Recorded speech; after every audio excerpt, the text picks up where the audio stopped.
Halo semuanya, Yos, gua Mahat, salam. Anime horor komedi yang berbalut fanservice ini sempat ramai di jagat Twitter Jepang karena kualitas dari detail fanservice yang luar biasa. Namun sebenarnya canon dari cerita Miruko-chan sendiri ini lebih dari sekedar fanservice. Untuk itu, mari kita bahas. Cerita awal dari Miruko-chan sendiri tentu memperkenalkan tentang Miko Yotsuya dan beberapa kawan hingga keluarganya. Kemampuan Miko yang bisa melihat makhluk halus muncul tiba-tiba dan mulai membuat hari-harinya dipenuhi dengan kehidupan yang tidak tenang bersama para makhluk halus tersebut. Hal ini menuntunnya bertemu dengan Nenek Mitsue, seorang cenayang atau dukun tangguh yang kedepannya akan membantu Miko dengan urusan tentang para makhluk halus ini. Dan dari situ lalu terbuka fakta bahwa sahabatnya yaitu Hana Yurikawa benar-benar memiliki kekuatan spiritual dalam bentuk aura kehidupan yang sangat amat luar biasa. Saking luar biasanya, tanpa disadari Hana dengan mudah mampu memusnahkan seekor makhluk halus yang bersentuhan atau terkena aura kehidupan secara langsung darinya.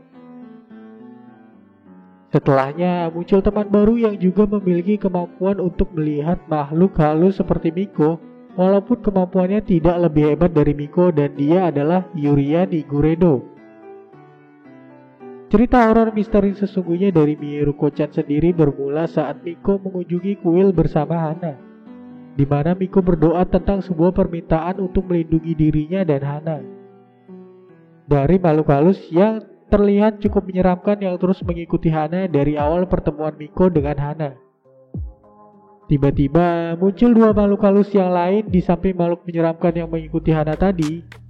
Lalu makhluk halus yang baru muncul itu menyerang makhluk menyeramkan tersebut, dan mereka pun seolah melakukan sebuah pertarungan. Bahkan Miko sempat berpikir apakah makhluk yang baru muncul itu adalah dewa atau semacamnya yang mencoba melindunginya. Sayangnya makhluk yang berpenampilan seperti penjaga dewa itu pun kalah. Lalu muncul lagi makhluk besar yang terlihat lebih kuat dan mengalahkan makhluk yang menyeramkan yang mengikuti Hana tadi dalam sekejap. Makhluk-makhluk yang berpenampilan seperti penjaga dewa yang tadi kalah pun bangkit kembali. Dan mereka ternyata adalah kawanan atau sekutu dari makhluk besar yang barusan memenangkan pertarungan.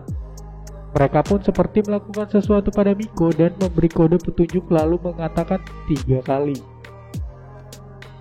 Semenjak saat itu, pengalaman Miko dengan makhluk halus levelnya semakin meningkat atau menjadi semakin lebih berbahaya. Seperti saat Yuria mengajak Miko dan Hana untuk hunting foto di mana Yuria awalnya berniat untuk unjuk gigi di depan Miko tentang kekuatan yang dimilikinya, namun ternyata mereka malah menemui hal lain. Memang dari awal niat Yuria adalah sengaja membawa Miko dan Hana ke terowongan yang akan mereka lewati menuju tempat hunting foto tersebut. Sialnya kemampuan Yuria yang tidak setinggi Miko dalam melihat makhluk halus membuatnya tidak menyadari makhluk berbahaya yang terdapat di terowongan tersebut. Miko pun terpaksa melakukan beberapa improvisasi untuk membuat Hana dan Yuria menghindari melewati terowongan tersebut. Namun kesalahpahaman Yuria yang berlebihan membuatnya malah melihat Miko sedang unjuk gigi kekuatan di depannya. Dan setelah makhluk halus berbentuk monster sesungguhnya muncul, hampir saja Miko mungkin akan melalui pengalaman terburuk dalam hidupnya. Sangat beruntung di saat tersebut makhluk halus berpenampilan pelayan dewa yang Miko temui di kuil langsung menolongnya dan menghancurkan makhluk halus seperti monster yang tadi.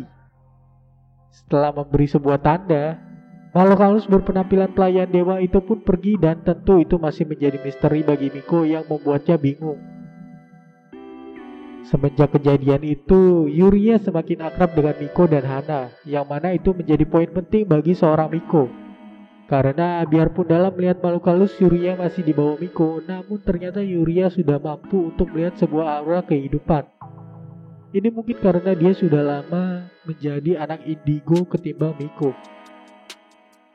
Semenjak menyadari bahwa Hana sahabatnya memiliki aura kehidupan luar biasa yang memancing perhatian makhluk halus, Miko jadi semakin siaga dengan keadaan di sekitarnya dan itu malah membuat para makhluk halus mulai sadar bahwa Miko mampu melihat mereka dibanding sebelum di mana Miko biasanya cuek atau menghiraukan para makhluk halus di sekitarnya.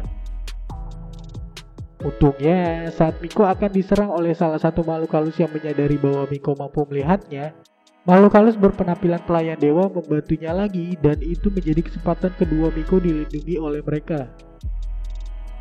Dari situ Miko akhirnya sadar bahwa dia memiliki 3 kesempatan untuk dilindungi oleh mereka dan Miko telah memakai 2 diantaranya. Kesempatan terakhir digunakan Miko untuk menolong guru barunya yang sempat Miko curigai bahwa gurunya tersebut melakukan hal-hal kejam yang padahal adalah malah sebaliknya. Bukan tanpa alasan, melainkan karena Miko selalu melihat gurunya itu diikuti oleh segerombolan arwah kucing yang terlihat menyeramkan dan sesosok makhluk halus mengerikan. Setelah insiden dengan gurunya yang membuat sosok makhluk halus menyeramkan dan mengikuti gurunya itu hilang, Miko bertemu dengan cenayang atau dukun bernama Sidorom yang sepertinya tertarik dengan makhluk halus yang ada di foto Hana dan Miko saat di kuil. Ternyata Rom memiliki hubungan dengan Nenek Mitsue dan dia pun membuat Nenek Mitsue yang telah pensiun dari dunia perdukunan membantu Miko menangani masalahnya dengan sang makhluk halus berpakaian penjaga dewa. Karena ternyata setelah 3 kali kesempatannya dilindungi oleh para sang makhluk halus berpakaian penjaga dewa, Miko menyadari dia harus membayar mereka dengan sesuatu. Dan pada dasarnya, awal dari semua ini adalah karena Miko yang tidak sengaja melakukan perjanjian dengan mereka saat di kuil ketika Miko berdoa meminta agar Hana dan dirinya dilindungi dari makhluk halus seperti monster yang mengikuti Hana. Miko pun mencoba untuk membayar makhluk halus berpenampilan dewa itu dengan sesuatu yang bagi mereka belum layak dan itu hampir membuat Miko berada dalam masalah besar. Untungnya Nenek Mitsue datang dan segera membantu Miko. Menurut Nenek Mitsue sendiri, solusi terbaik untuk Miko adalah untuk tidak kembali ke kuil tempat dia melakukan perjanjian dengan makhluk tersebut. Namun sialnya, Rom yang ternyata punya maksud tersembunyi di balik pergerakannya pada Miko mengenai makhluk halus berpakaian penjaga dewa ini, membuat Miko kembali ke kuil. Nenek Mitsue yang mengetahui hal tersebut tentu tidak bisa membiarkannya begitu saja dan akhirnya ikut terlibat bersama Miko dan Rom dalam penyelesaian urusan dengan makhluk halus berpakaian penjaga dewa ini. Disinilah pertarungan sesungguhnya dimulai, di mana ternyata memang yang diminta oleh para makhluk halus penjaga dewa tersebut adalah nyawa dari Miko yang akan langsung dikorbankan untuk sang dewa gunung, yang sebelumnya membantu mengusir makhluk yang mengikuti Hana saat pertama Miko dan Hana mengunjungi kuil di gunung itu dan tak sengaja membuat perjanjian dengannya. Rom menawarkan solusi pada Miko untuk menjadi umpan agar dewa gunung tersebut muncul dan nantinya dia dan Nenek Mitsue yang akan mencoba melawannya secara langsung.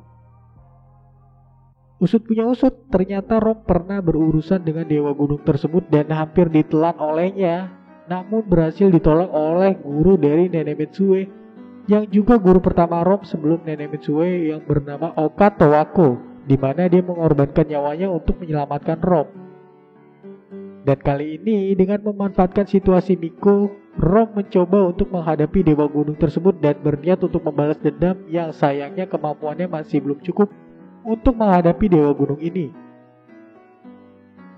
Di saat Nenek Mitsue yang mencoba menolong Rom dan Rom sendiri mulai terdesak, tiba-tiba muncul arwah dari Oka Towako yang membantu mereka dan ini tentu sangat berguna. Bahkan Oka Towako langsung memberi petunjuk cara mengalahkannya. Miko pun mendapat instruksi dari Nenek Mitsue untuk masuk ke dalam kuil dan di dalam kuil Miko langsung menghancurkan tengkorak yang ada di sana dan itu berhasil membuat dewa gunung tersebut lenyap. Miko dan Nenek Mitsue pun selamat dan kembali ke alam dunia manusia yang sebelumnya mereka berada di alam gaib tempat dewa gunung tersebut. Dan Rom yang menyelesaikan urusannya yang menghantuinya sejak kecil menjadi penutup dari rangkaian cerita Miyoro Kochan ini. Untuk saat ini, sekian.